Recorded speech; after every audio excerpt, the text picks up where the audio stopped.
Bismillah, Alhamdulillah, Assalamu alaikum wa rahmatullah. L'enseignement est le labourage des intelligences, mais toute terre ne donne pas une riche végétation, disait Ali ibn Talib radiyallahu anhu. Dans le Sahih Bukhari, Ali ibn Talib radiyallahu anhu a dit: adressez-vous aux gens en fonction de leur compréhension. Voudriez-vous que l'on demande Allah et son messager? Quelle est la leçon à tirer du hadith? Le prince des croyants, Ali ibn Talib, guide au fait qu'il ne faut parler aux gens du commun qu'avec ce qui est connu et qui leur est bénéfique dans les fondements de la religion et ses jugements. Il dit ceci alors que les prêcheurs s'étaient multipliés durant son khalifa. Si on craint que du mal découle de parler aux gens d'une affaire déroutante ou peu claire pour eux, il ne faut pas la leur exposer, même s'il s'agit de la vérité. Abd al-Razzaq, un savant du hadith, qui était un élève de Ma'mar ibn Rashid pendant 8 ans, rapporte, d'après son maître Ma'mar ibn Rashid, lui aussi un savant du hadith du 8e siècle,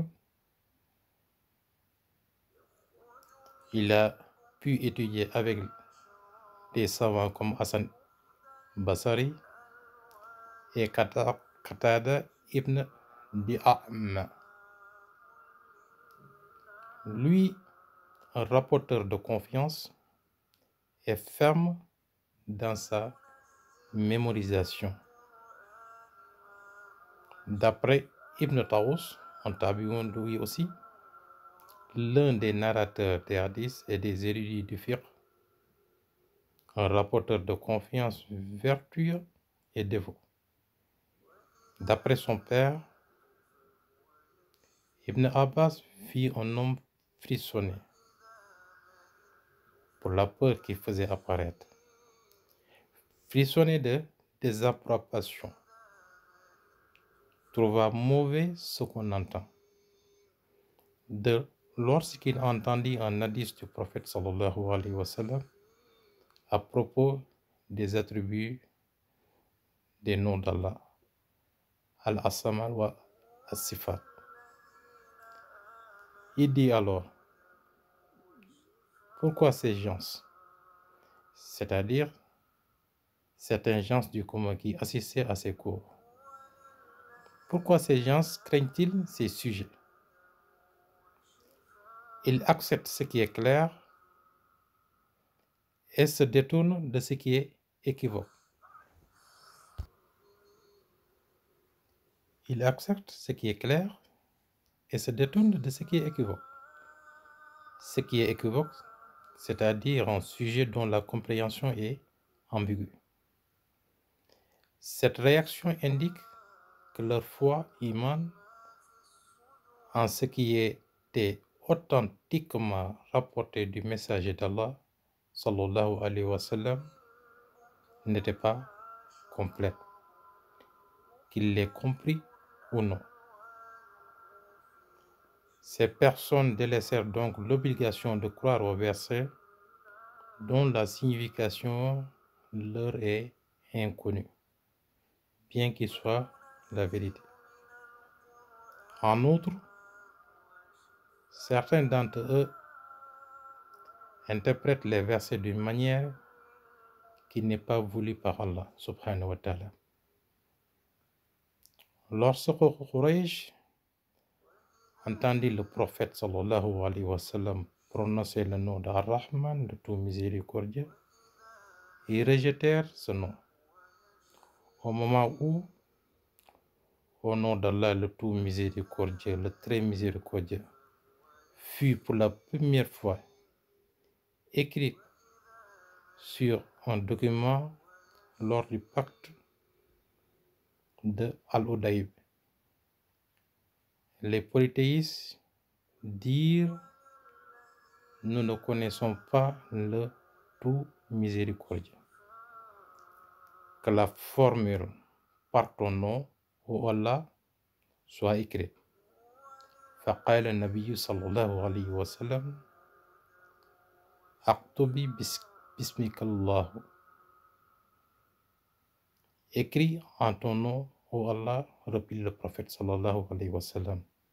Ce hadith se trouve dans le Bukhari, dans son Sahih, au numéro 2731 et 2732.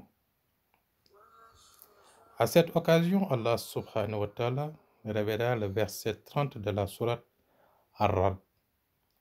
Wahum yakfurun bir-Rahman. Cependant, ils ne croient pas au miséricordieux.